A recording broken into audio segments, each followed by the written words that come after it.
One game left. It is senior day as we welcome you into our final Skyhawks football coaches corner here at the Glacier Club, joined by Skyhawks head football coach Johnny Cox, wide receivers coach Donny Moore, and sophomore linebacker Carter Cameron. As always, guys, thank you so much for joining. Is it kind of amazing we're here already? It seems like it's a quick. blink of an eye ago we were quick. talking about the first game of the season. Yeah, you got to cherish those moments of football season because after football season, you're just getting ready for the next football season. So, yeah, it goes by very fast. So, yep. Yeah, and maybe we're going to talk a little bit in this show about what's going on in terms of off-season for this program. Really fun time for Skyhawks athletics, a nationally ranked soccer team. I thought I spotted you at the game. Yeah.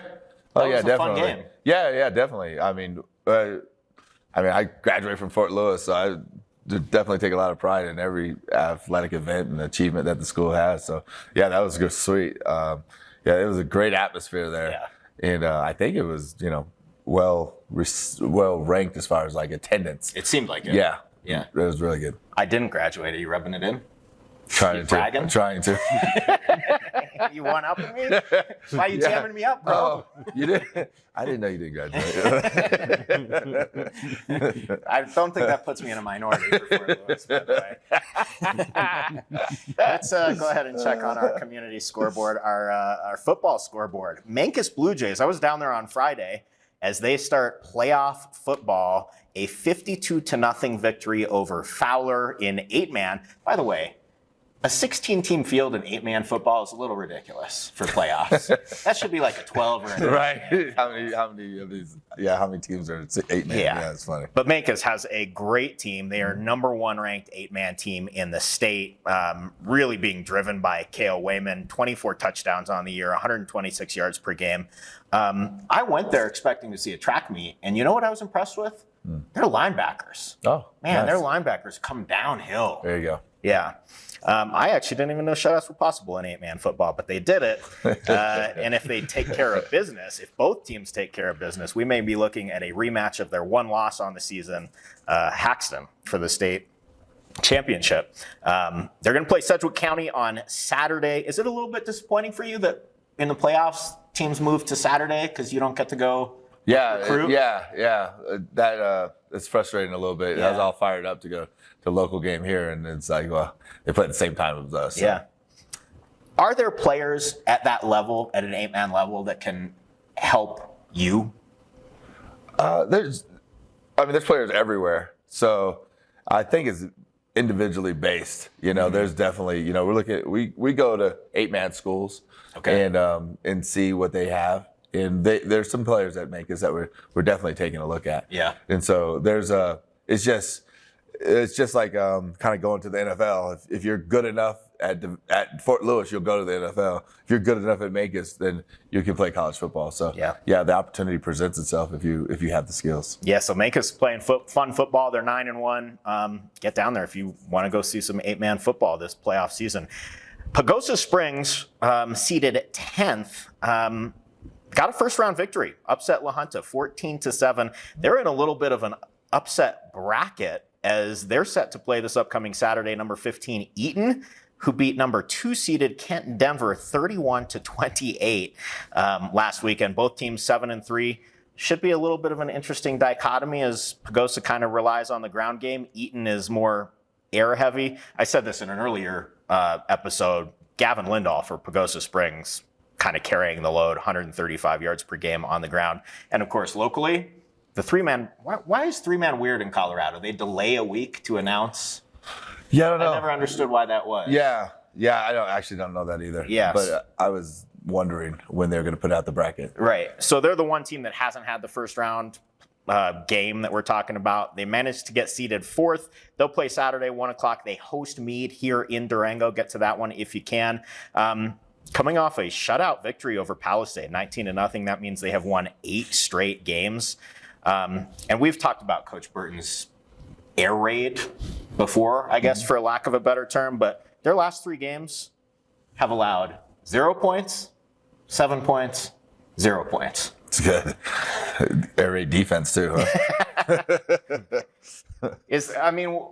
A lot of coaches talk about that, but how offense can be complementary to a defense and vice versa, right? Yeah, definitely. It allows you as an offensive play caller, if the defense is, and as a head coach, the defense is stopping them, you take more chances, and if those start hitting, you get momentum, and then you're rolling, But if you're kind of struggling back and forth, you got to figure out what's best. But if you're shutting them down, if they can't run the ball, they can't throw the ball, you got a great chance to, hey, let's take a double move or whatever here. Speaking of chances, last week you sent Hunter out there for a 53-yard field goal, get on the board first. It was his longest career field goal. It was the longest field goal in Fort Lewis history in the last decade, I believe, 2013. What was the mindset? Why did you decide to take that chance? Well, we had a big emphasis about starting fast, and we were able to take the ball down and drive and get into range. And we definitely wanted to jump up on those guys, that's been our deal as far as like our perspective of the game.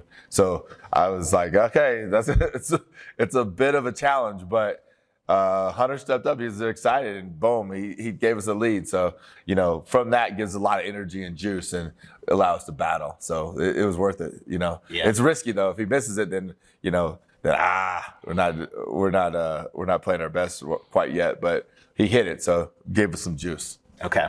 Speaking of juice, speaking of energy, we're joined by wide receivers coach Donny Moore, and I see you down there. All right. You're the amp. You're the hype man, right? You're getting the guys jacked up down there on the sideline. That's what I see. Well, I sure try. Is that how you view your job? It seems like a lot of guys on the coaching staff are sort of reserved and thinking about X's and O's, but man, you're down there kind of getting the troops going. Yeah, no, I mean, I feel like I definitely bring a presence. Hopefully a positive presence and an intense presence to the coaching staff and to our team. And I definitely want to push those guys to be better, all around players and, teammates to one another. So this is your first year on this coaching staff at Fort Lewis. I was looking back at your history a little bit, and you have been part of a staff that has seen a little bit of a rebuild. From your perspective, what is the key to that, to getting things turned around? From my perspective, I think the biggest thing is to get buy-in from all of the players and from all the coaches. And then once you get that buy-in, just continue to build on that from recruiting and, just allowing guys to do their job. Like Coach Cox allows us to do, allows us to coach our position and allows us to get the players that we need to be successful as we move forward. What do you see from your position on this team right now? I see guys who definitely work hard, explosive, and obviously, they play hard every week. Not once have I ever seen my guys give up, and obviously just trying to build on that because they are young freshmen, sophomores. I think I have a couple seniors in there, but mostly freshmen and sophomores. So just building from that. Yeah, this whole team seems like it's really freshman, sophomore heavy. Ultimately, what do you want this offense to be? Obviously, as the receiver coach, I always want the ball to be in the air, but I feel like we are better when we can run the football and be balanced in that, in that aspect. If we can run the football, then the pass game is going to explode. So the better we can do in that, then, we'll keep going from there. You came up from New Mexico. I don't want to ask you what your experience in Durango has been because you've been part of a Fort Lewis College coaching staff before. Right. What brought you back? Well, Coach Cox brought me back. I've known him for quite a few years, known him from a mutual friend, and we went to the same high school, Overland, some years apart, but definitely, yeah, so Overland, and then, a mutual friend connected us a few years back, and I've been wanting to work with him for quite some time, and we finally got it we finally got to the point where we could work together, so. It's been awesome. Good to have you. Thank you. That's wide receivers coach Donny Moore. We want to remind you that Skyhawks Coach's Corner is brought to you by Skyute Casino and TBK Bank. We'll take a look at Senior Day and what's coming up for this Fort Lewis College Skyhawks football coaching staff as we head into the offseason. Next on Skyhawks Coach's Corner.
We are at the Glacier Club for Skyhawks Coach's Corner as the Skyhawks football team preps for their final game of the season coming up this Saturday, November 11th. It will be Senior Day. It'll be First Responders and Veterans Day as Fort Lewis gets set to host the #1 team in the country, Colorado School of Mines. What on earth has gotten into Colorado School of Mines? Great football team. They've got, I think, the D2 national champion cross country. Fort Lewis women just went down there and got beat by the #2 seeded women's soccer team. Like, don't those kids have an education to focus on? Yeah, exactly. What are these kids doing? Yeah, I don't know. I mean, they've definitely turned their program around. When I played against them, like, we definitely were beating Mines. So, but you know, they've I guess rebranded, and I started recruiting kids that wanted to be there, and really that's what their football team is. You're playing, you know, if you look at like the defensive front, you know, they're 3 starting redshirt seniors. So, and plus they were in COVID. So, you know, those guys have definitely had some experience, and that's really their entire defense. You got a bunch of kids that want to be there and, you know, have persevered through the times of growing. And then now they got a really good football team. That's exactly what we're trying to do. Get guys that want to be here at Fort Lewis College and then grow it from the ground up, and then it's sustainable. Yeah. Guys like Carter, by the way. Thanks for coming on, man. Of course. Playing linebacker, and to that point of development. You played every game last year as a freshman. You're playing a lot this year as a sophomore. What's, in terms of development as a college football player, what have you noticed the most about yourself? What does those game reps do for you? I feel like definitely the game slows down a bit. You start to understand, you know, pictures, why they're doing whatever they're doing on, you know, if it's 1st and 10, 2nd and 5, 3rd and short, you know, you have a good idea of what they're doing. And, you know, if they have gadgets, it's just, you know, business as usual for our defense. So, yeah. I love that word gadgets when it comes to football, because it tells me that as a linebacker, it's all about your eyes, right? Yeah. Tell me about the art of reading an offense. Like, when they do something, how do you know that's going to translate into? Is that a matter of film study, coaching? It's a little bit of both. I like Coach Brown does a lot for us linebackers. He gets our eyes right. He tries to get our eyes right no matter what the formation is. So let's say it's like 11, so a running back and a tight end with 3 receivers, and they have a tight end off the ball, then we're going to be reading that guy every time to see what he's doing, because he usually has a good tell for what they're doing. How different is that at a college level for you versus what you were doing in high school? Because you were a great high school player. Yeah, it's way completely different. In high school, I was just looking at the guard, sometimes guessing what the play was, just to, you know, doing whatever I need to get the defense going. And now I know that, you know, if I do my job, all the plays will come to me, or I'll make the plays for my teammates. So it just feels good. Tell me about your game. What do you bring? I like to bring athleticism and physicality. I like to make sure that the offensive linemen know that I'm there, because usually, you know, big offensive linemen, they like to bully people. I like to try and come up and from 5 yards back, hit them as hard as I can. Tell me about that feeling. Oh, it's good. I like it. I've always felt this about football players. Like, to get to this level, you have to have discovered there's something about violence you like. You choose violence. Yeah. Right. You choose Because if you don't violence. like the physicality, you're going to Then you're wash not gonna out play pretty football. quickly, Yeah, exactly. 100%. That has to be the core of you. You got to be physical. It's a physical sport. And you can't be avoiding Well, that except part for of it. you're a wide receiver. You're kind of a diva, right? It's true. It's true. I was not very. I try to be, but I'm sure those guys didn't think I was physical. But it's different you've recruited everybody. It's different for a linebacker, isn't it? Yeah, you definitely. I mean, there's attributes of every position that you got to look for, but the core has to be like, hey, the guy wants to be physical, and then obviously you can't just have a physical receiver that's really slow or something. He has to be fast and catch. And, linebacker, when we look at those guys, you want them to be productive and wanting to get to the ball. So, and being able to read and have kind of a basis as we kind of look at those guys. So, yeah, everybody has to have the core of being physical and then be good at their positions. Speaking of getting to the ball, in the last couple weeks, there have been turnovers. There have been a handful of interceptions. Does that, to you, indicate that maybe guys are comfortable about the scheme a little bit more as they learn? Yeah, it's exactly what happens. You start when you're just swimming, you don't know what you're supposed to be doing. Then you're kind of like, you're not going to have extra plays, or you're putting so much of your brain power just to line up and tackle that you don't have the presence of mind to already kind of anticipate, what's going to happen and to be able to punch the ball out, or, have awareness, a quick peek back to the quarterback and intercept it, or whatever it takes to really kind of be playing football in a comfort zone. It just takes time. Like, he's like Carter's growing into being a really good player. It just, those game reps are very important. Yeah. So, yeah. As we've talked about over and over, it feels like. You're watching the Skyhawks Coaches Corner, brought to you by Skyute Casino and TBK Bank, here from the Glacier Club, as the Skyhawks get set to host Colorado School of Mines this upcoming Saturday at noon at Ray Dennison Field. You may have noticed the switch up. We are joined by Director of Football Operations, Conrad Wallis. The man. I mean, I feel like I know you're important because you've got operations in your title. I have no idea what it means, though. What is your role in the staff? Well, first off, thank you for having me. Of course. Great to be here. Appreciate Coach Cox letting me on the show. So football operations obviously is a growing sector in the industry. College sports and college football in general have exploded, become such a big production, such a big operation recently, and definitely continuing to trend that way. So basically my job is to help Coach Cox and help the program overall with, large scale projects, daily operations, just anything to help us be successful. So that could be recruiting, fundraising, video, equipment, really just trying to take all the moving parts and kind of take things off his plate and just help us be successful and help everybody kind of come together and win some games and be a successful program. So just give me a sense, like, let's use, for example, after you guys wrap up this final game of the season, it's going to be all about recruiting, for example. Absolutely. Like, what's your role in recruiting? So for recruiting, obviously each coach has a territory. We'll all be hitting the road.